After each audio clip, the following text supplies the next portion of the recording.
What's up, Martin Rossi? Welcome back, Gavin. Thank you again. You're quite coordinated. I really want to ask you what's that behind you? Is that some hip hop poster or what? Yeah, I collect art, so I'm not sure who did this one, but yeah. Glutton of what does it say? Glutton of uh it's cool. Glutton of something. It's a little bit nonsensical. I Okay. like it. Me too. Anyway, welcome back to Laugh TV. I've been there's a couple of things we spoke about earlier that I'd like to address. I was said something silly about everything that's going on. It's really lazy to relate everything to the Second World War, and I think it's really lazy and sloppy of me to even go there. And then I did have a look at your Instagram, and I seen something that surprised me about your granny being sent from Germany to South Africa, because I always assumed this colonial mindset, which is not always true. The cliche is sometimes wrong. Um, There's a lot to unpack there, and we all have our like own personal trauma of like the world that we inhabited and grew up in, and we're trying to like, make sense of it all. So yeah, I mean, where did you grow up? In London? well, I was oppressed by the English in Glasgow. They stole the language. They stole the Yeah. culture. If you spoke the Scottish language, you were killed or beaten So or you're punished. Scottish. You're Yeah. like, And colonialism affected Scotland. There was a thing called the Highland clearances, where they pushed everybody out the Highlands. The royal family have all the land and the oil, and were controlled by the English London. yeah, so colonialism is a fact of history, and it's hard to put your finger on who the worst of the worst were, but like the English were pretty bad, the Spanish were pretty bad, different Ottoman and Muslim were pretty bad. I mean, it's you could Genghis Khan was pretty bad. I mean, it's just you can Yeah. kind of I keep mean, pointing the fingers. the Palestinians hate. I mean, I'm not allowed. If I use this word hate again, I'm going to get in so much trouble. I don't like to use this word hate because I used it before, and it's a lazy word. But the Palestinian people didn't. I don't know how to say it, but the Turkish, they don't get along with the Turkish because of exactly what you're talking about.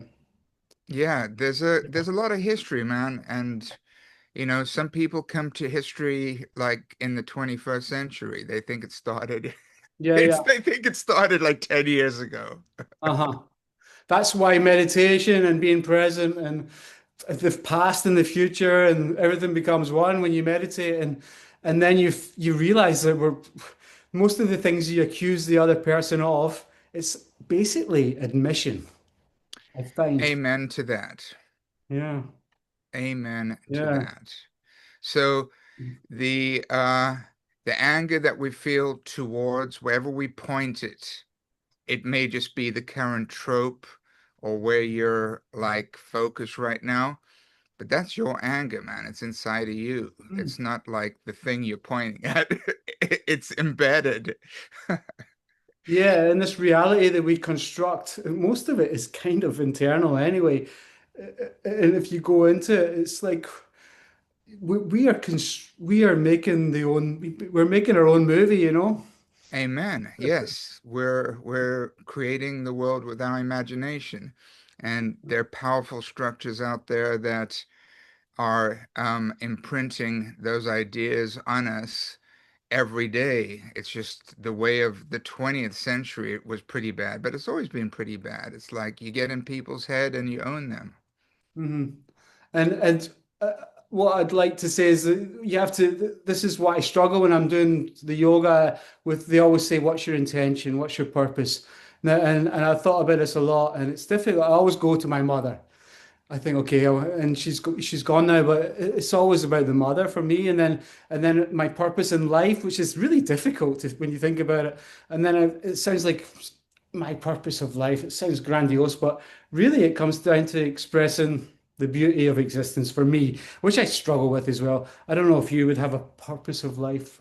Does that seem grandiose? Or...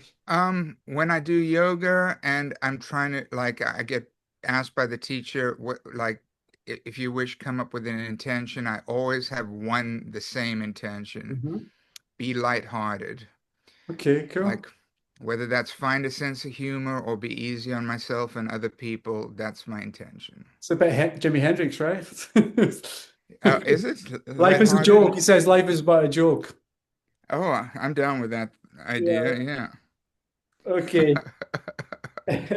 Anyway, I did look at your Instagram and I did see that it's obvious. I even before I looked, I could tell that this yoga thing was a big thing for you. Now, when did you start doing the yoga? Um, like I've always been an athlete, so Okay. like I'm kind of better at soccer than music.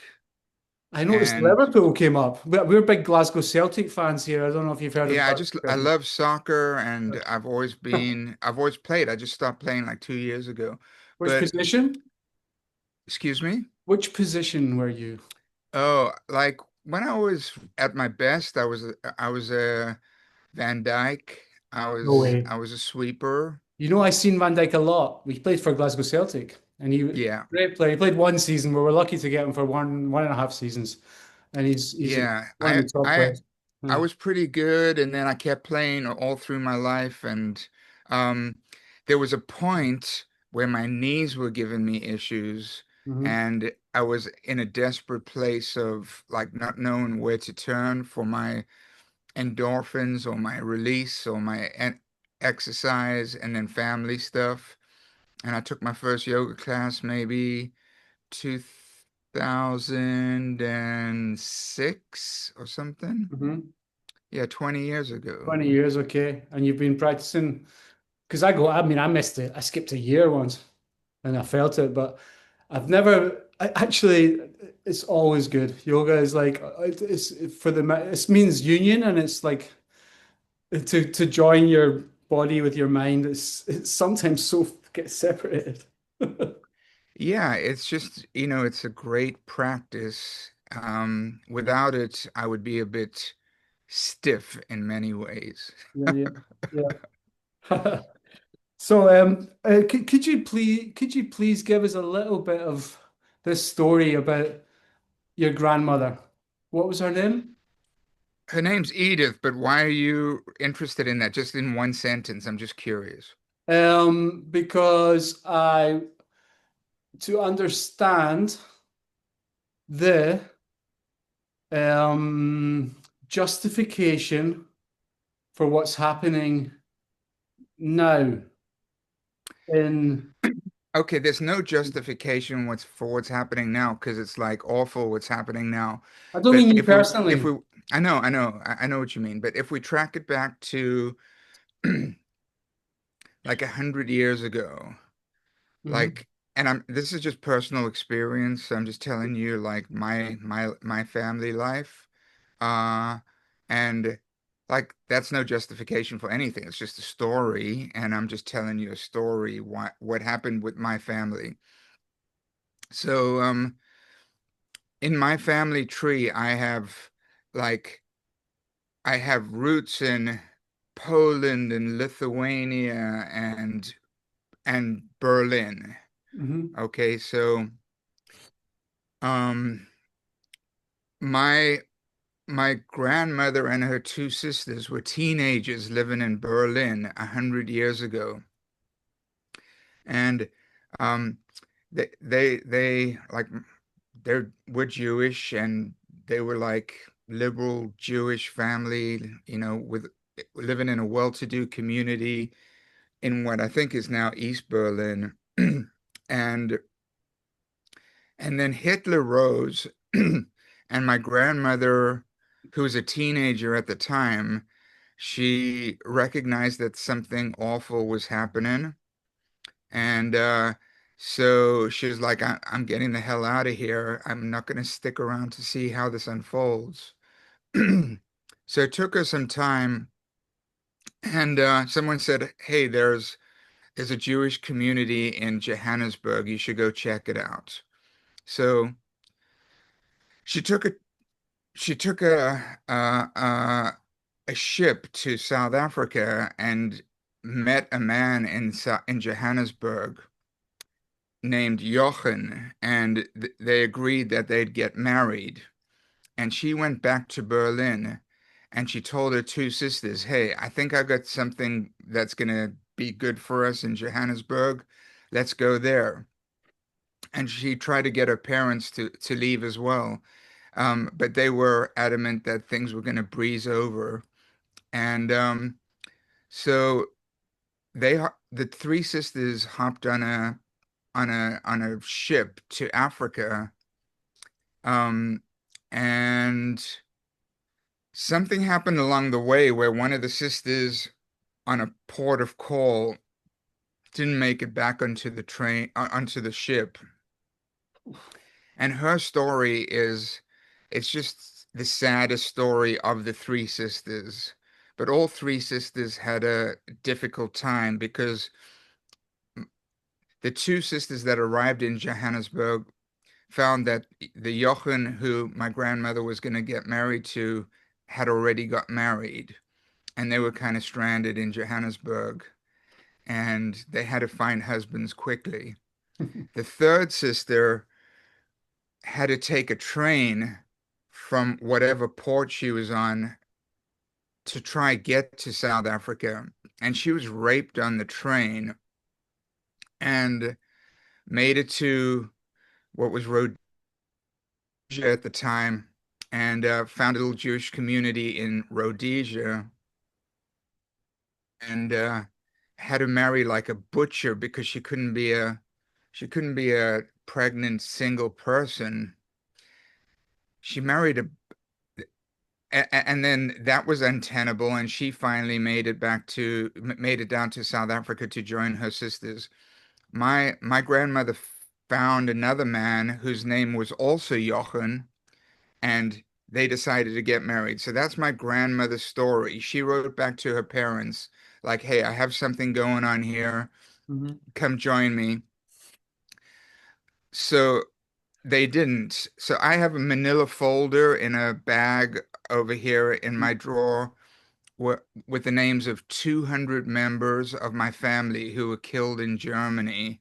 Right. And fortunately, my grandmother made it out with her two sisters. The sister who got raped, she committed suicide 20 years, maybe 30 years later. She just couldn't handle it. My grandmother just suffered her whole life from, you know, what happened, what Yeah. she had to live through. She never went to any death camps or work camps or concentration camps, but she was a survivor because on her own volition, she got out before the going got too tough. And so there was this little community in South Africa that was self-supported, and that's where my dad grew up in that community. Right. Um, Super, super fucking random to end up at the tip of Africa. Yeah. And then, like, that became untenable. And in terms of, you know, how apartheid was, and just generally how rough it was living there. So we moved to the United States. So my family have been on the run literally for three generations, three continents in three generations. I'm really happy in California. This is my home, but I totally get it that there's a whole like so many people who don't have a home. They're looking for a place that where they can be seen and where they can be safe. Yeah. And that's what Israel is for many Jews, is a place to be safe. It's the homeland. And people might question the validity of that, but just know that every day in every prayer that Jews have been saying for thousands of years, it's "Hear art Israel." It's all about Israel. Like us being in Israel is not something that was invented 10 years ago or 100 years ago. It's fucking thousands and thousands of years of trying to get to a place where we can be safe and just lead our lives. Mm. So that's a bit of a summary from my personal perspective. Right. Would I want to live in Israel? Like, I love California. Hmm. I don't want to leave California. This is my home. I love it here. Right. But for those who don't have a home, they need a place to go. But that doesn't justify the apartheid that's happening now in Israel. I'm not justifying anything. I'll just Yeah, put a, but I'll just hang a big tag yeah. on what's going on. You Martin, think it's apartheid? You've been there, right? We're in World War III. Yeah, Okay? definitely. It's Yeah, happening. yeah, It's a different type of war than previous wars, and it's lit and like everyone is gonna turn around in 5, 10 years and go, oh shit, I didn't see that coming. But yeah. it's on. Okay. But have you played in Israel? Have you played gigs there? And I went to Israel when I was a teenager, okay. and Right. I spent 3 months there, and I like personally like I didn't really want to. I was happy to leave. Like Yeah, I didn't feel like that was my home. Um, yeah, so I haven't been back since I was a teenager. right. But I have so many family members who live there now Uh-huh. because they are looking they couldn't find a place to settle, or it became very difficult as a Jew to live wherever they were living. Hmm. Okay. Yeah, I'm not quite sure because my experience there was of um I had this history of, free Palestine when I was a kid in Glasgow. It's kind of a thing. And when I went there, I just wanted to get to Bethlehem. And it seemed like I arrived in the airport and it was like America. And I found it very strange. I thought, what's so strange? This is like America. And then I had to get on the bus. And then I seen that it was basically a separation between white people and black people. And all I could think of was Nelson Mandela and apartheid. And it was, and the way through the checkpoints. And it is different roads and everything's different. And so this gave me a really bad feeling. Yeah, I'm honestly like I can't justify anything, and But even your just lived saying ex that, can you not, then this is, I don't want you to justify it, but you just have to say, well, it has to end. The apartheid state has to end somehow because it's not fair on the poor people who have darker skin. I don't think it's got anything to do with skin color. Oh, I Um, disagree completely. but I think it's it's not a now issue. It's not a like the news issue. It's been an issue for fucking 80 years and longer. So I really don't have solutions. 100 years. I just want to and I'm not here to convince you or anyone of any perspective. I'm like, there's no way to illuminate that my view is the right way. Such a contentious situation. I have no idea what a solution is. Hmm. I don't know, man. Yeah, but it's great that we can talk about it, and it is like healing for me. Thank you very much that I can heal from this, and for I try and understand what the story that you told is unbelievable. It's like a movie. And I have a similar story of my grandfather was Italian in Glasgow, so he got put in a concentration camp by Churchill. And then he got put in a boat, and they sent the boat towards the U-boat, and it got blown up. And it was called the Arundora Star. And there's a guy called Julian Cope, whose wife wrote about it. You know Julian Cope? Remember this band, The Teardrop Explodes? I know the name, yeah. Yeah, a kind of cool band from the 80s and 90s. Anyway, I suppose we just have to help each other and look after ourselves. And Yeah, I think yeah, I try and not get wrapped up in the news. Yeah. Like I don't watch the news. I try not Mhm. pay attention to the news because It's business. It's business time for everything like that. It's always business. it's just inflammatory Mm. all the time and it doesn't really change and it's just awful. So I just try to take care of myself and my family and make beautiful things and stimulate, you know, like excitement and interest in other people. And that's all I can do. And I have zero hate in me. I have like no intolerance in me other than for like maybe stupidity, but Yeah. that's its own thing. But yeah, I just try keep my light shining. That's great. my I know I really my respect that. Because I'm kind of more different because when I was brought up, I got my dinner and I had to eat it. And I was not allowed to say I don't want it or ask. And if I didn't eat it, had to sit in the table for hours and it was quite traumatic. So I'm not really safe to express myself. I can see that you probably maybe were allowed to choose what you wanted for dinner or not get or not eat it, or maybe. So you feel Nah, safe to not express really, but yourself. I You know what think I mean? like you know how everyone has trauma from their past, from their like I don't. I had a Yeah. really good upbringing. I There love you my go. parents. Yeah, yeah. I'm trying to just release the trauma of them and their Uh, parents and their okay, parents and yeah, their there you parents. go. I have a really good path and there's work to be done to help heal their their Right. pain and their suffering. Um so it doesn't continue in the ethers in the world, and it doesn't spin into like the future through my kids and in future generations. Hmm. That I think we talked about dualism before and how um, this concept of just observing life as opposed to taking part in life. Because I find that if I take part in life, it's really frustrating, and I do find negative things coming up. And but also I think if you observe life, it's also a little bit of a cop out somehow. You cannot be silent about things that are about injustice, I don't think.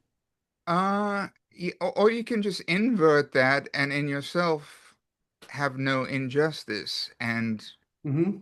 be in the world in a way that you want the world to be.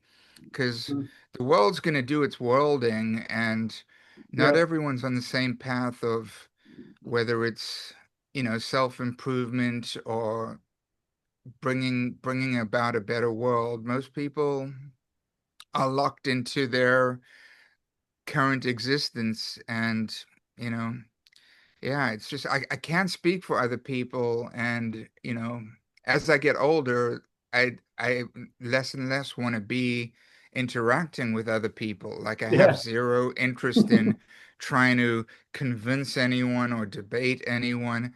I just want to make cool things. Like I Yeah. want to make films, I want to make music, I want to stimulate myself Yeah, you're doing a with great my job. I create. mean, you've done with these records and the music, and I'm sure with the movies you're doing it. I mean, you are expressing the beauty of existence, and I suppose that's enough for me. And congratulations on that. Really, respect to that. And I, I feel what you're saying is really healing for me. That's all I can say. It's healing me. And thanks, man. And we were talking before yesterday about I think we got up to there was a bit of a 20-year gap, if you remember rightly. And you'd started to work on your own material, and you could you go back to maybe your first solo album and tell us how that came about? Um, well, like all the way back in 1992, 93, my first record I put out was Hawk, Three Nudes in a Purple Garden. Oh my God, I And know this song. that was like kind of like a hit Was that the in one about having sex on acid as well? Or Yeah, that was That's Scott's mix. That one's a good, really good mix. People love that one. yeah. But I kind of invented this persona, this thing, Hawk, which you might think of as a band, but it never was a band. It was just like this other part of me that I was like, Mhm. I'm going to just use that name to do collaborations and sound Yeah. experiments and things that I do with other people. A lot of people, like the Lemonheads, do that as well. It's not a lemon, it's the Yeah, other it half of just the So the first album I made was probably 1996, 97, called Namakwa Disco. Okay. And yeah, man. I that was just me, like, you know, I'm always learning, like making music is a learning thing. It's not like I pick up a guitar and I get better at the guitar. It's like I'm doing the whole thing. So sometimes I'm good at drums, sometimes I'm good at melodies, sometimes I Right. need to get better at bass. So that was a huge learning, like like yeah, voyage to, Mhm. and all those songs that I made in that time period like ended up on this album called Namakwa Disco. But I've made like 6 albums since then under the name Hawk. I've made, I don't even remember all their names, but there's Namakwa Disco, Love One Another, Plus Plus Plus, Love and Stars, Heat Stroke, and The Dark Art of Light Work. And then I took this Hawk idea. Well, let's just say when I invented it, it was prior to digital music and metadata, right? So I, Mhm. I kind of built it out when the umbrella was hardkiss music. It was the label. But if you fast forward now, like labels aren't linked to any music in digital music world, and the producer's not really linked to it. So like all you have is like Hawk and the names. So it's almost like disconnected from the Gavin Hardkiss thing at this point. Like Yeah, you it's not wouldn't, like Warp. You know it's Warp like this, Records? yeah, Of course you do. But of course. and there's a Scottish producer called Hudson Mohawk. Have you heard of him? I have heard of Yes. him. He's pretty popular. He's great, and he's living near you, I think. And he does his mixes for Kanye and things like that. He's just a kid, but he used to be a barman in the club we went to. But yeah, so this is what I'm getting to. So you remember life before the phone, right? When you wanted to meet someone, you went up and you chapped the door and say, "Hey, how's it going?" You know, For it's sure. completely. And so you were tactile with the bass and things as well, right? Is that what you were saying? I make I don't play any instruments, so I just kind of make it up Uh-huh. like as I'm going. I just use everything at my fingertips, but I don't Ableton was play. it me? No? I use Ableton now, yeah. Of course, yeah. And so you just do that can do everything, right? Yeah, I mean, it's like the trick is how do you get ideas into reality? And like Uh-huh. you have a thought and it's like how can you make it? How does it come into being? And it's just easier now to do than 25 years ago. Right. I mean, But this is one thing that came up apart from Liverpool FC and the yoga stuff. Prince seemed to come up a lot. Or I don't, cheers, man. So tell me about your Prince thing, because he was one of the few, when these people die and you always post the song and all that. I broke down when Prince died. I was in tears, more than when my mom died, which is crazy, right? yeah, I feel you, Crazy. bro. I totally do. So my connection with Prince is pretty intense because when I was playing I was playing soccer at university in Philadelphia, and I got injured like in preseason, and I didn't know anyone at the university, um, and this except for this one South African guy, and he came to visit me, and he was like, "You might like this guy who I met last year. Let me introduce you to him."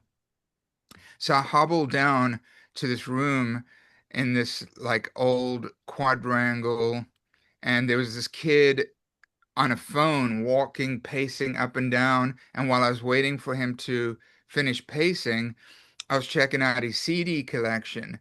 And he had this fucking crazy, like, Prince selection of music, as well as a lot of CDs that I owned. But he had like rare Prince stuff. And so when I was like, I can't, he and I are going to be like, we're going to be like, so have so much to talk about. And he got off the phone and he's like, "Hey, what's up?" I'm like, "Hi, I'm Gavin." And he goes, "Hi, I'm Scott." And that's how I met Scott. Wow, Like, Prince brought us together. there you go. Incredible. Incredible. And then, have you ever played Controversy in a club over a big sound system? I have multiple remixes and edits of Oh, shit, Controversy. man, I need to check them out. I have really good vinyl versions Whoa. What of like the whole catalog. I got great Prince is that the vi best Prince song to play in a club to see it kick off? It kicks off. I mean, Yeah, I try find, time to play Prince. Like, I don't play him in my digital sets. hmm Um I play him like when I play vinyl. But when Prince died, me and Robbie, we did a memorial for Prince. And we DJ'd for like 3 hours, maybe 4 hours, only Prince. And Whoa. I have a recording of Oh God, that. I would love to hear that. Wow. And I suppose you were using everything. It wasn't just vinyl, right? Everything, right? I, I don't know. I think that was all digital, honestly. Uh, Like we had to, because yeah, we didn't bring turntables, so we had digitized versions of the vinyl.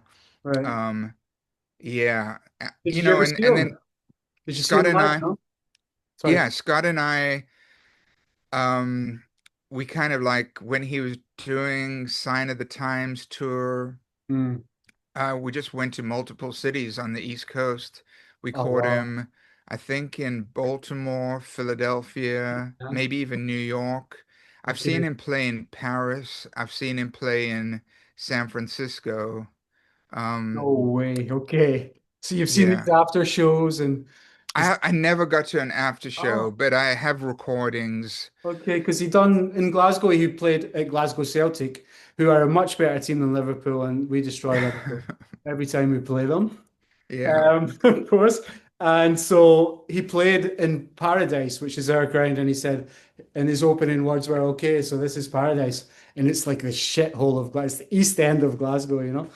And then he played in a club for a 200 people after it, you know. But I wasn't there. I'm just acting like I was one of those stories. I didn't make it. Yeah, I found some recordings of Prince. I think it's called A Piano and a Microphone, and it's hmm just him on the piano I've got a doing, 7 inch and of that, I think. it's Yeah, really those versions are some of my favorite versions now. yeah, I've got that on 7 inch, which is an extreme crazy bootleg somewhere in storage. Yeah, I was driving with my son. We went spearfishing earlier this summer, and Um, he was playing me. We have very similar music tastes, but Right? because Prince has such a deep catalog, sometimes your entry point might not be like where you need to get to if you're just starting with Prince. And I played him The Ladder, Right, and he had okay. never heard The Ladder Uh-huh. before. That is off Raspberry Beret. Around the World in a Day. Okay, yeah, yeah, that's a beautiful psychedelic album, right? Unbelievable. Yeah, yeah, yeah. Well, I seen a photo of your son with Tyler, the creator. Now I bond with my son who's hiding on his laptop or no, on his PlayStation, but he's a big Tyler fan, and he was quite impressed when I said, "Hey, he met Tyler." It's a cool photo that. It's My good. son recognizes people that, like, I don't notice stars or You into people hip like that. hop? Well, we were just in LA and we're walking in a supermarket and Tyler was sitting there and my son just went up to him and he was like, "Hey," like I wouldn't have recognized him, but my son had a little conversation with him. Well, I mean, these guys. I I I I feel that guys like Prince and Bob Marley and maybe a few others are like biblical, religious almost types that even Dylan to a certain degree is separate from the music, they're more like figureheads and healing spiritual warriors. Uh, and 100%. yeah, and it's like a prayer now. It's because no one, religion's over, you know, it's organized religion is a joke, really. Yeah. But these people, and we need it, like Tyler's taken it up a little bit to a little extent, I think. But there is, I don't know if there's anyone else or if I'm out of touch. Is there any contemporary artists that you dig? Musically there are, but in terms of like bringing the world together, I think we're kind of past that Struggling, time. right? We're waiting for the hero, like the Stranglers, no more heroes anymore, you know?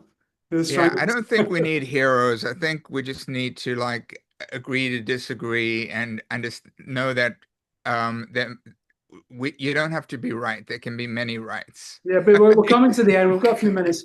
And this is something about the internet. You know how it was supposed to bring everyone together and Hmm. supposed to do exactly what you said. It's, I don't want to be negative, but let's try and make it, put a positive spin on it. But I feel really more isolated than I have in my life. Maybe it's partly because I'm a bit older, but it's partly because everybody is like this. And Yeah, and what's going on in the phone seems more important than what's actually going on in front of you, you know? Would you agree with yeah, that? yeah. I think, I think it was, I don't know who said it, but it's like there's this point in history where the human species became this other species that's a merger of human and technology. And that's happened in our lifetime, maybe even in the last 10, 15 years.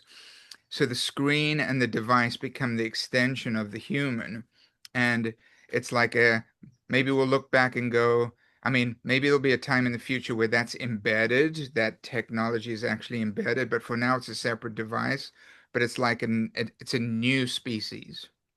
So that's why it's important people like you keep the positive vibes, the healing vibes, spreading the word. Really, it's a real honor and pleasure and all those. Really, I don't want to, I'm not blowing smoke up your ass. This song, this period of my life in the late 90s and the music really was a big thing for me and a big positive influence on my life and a beautiful sort of psychedelic spiritual coming together.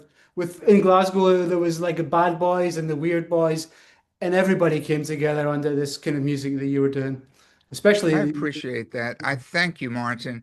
When I said this is a bit of a healing session, it might be for you, but for me, it's like I'm embarking on like one of the biggest adventures of my life with making this film, and I just want to be reminded of some of those sentiments and just be at peace with all of that, and have be supported by the past. Yeah, yeah, cool, man, good. And well, I'll just love to you and your family. Thanks for your time. Maybe we can do part three one day. But that was really good Yeah, because I was struggling since yesterday with a few of the sloppy things that I said. It was a bit sloppy what I said about, and this.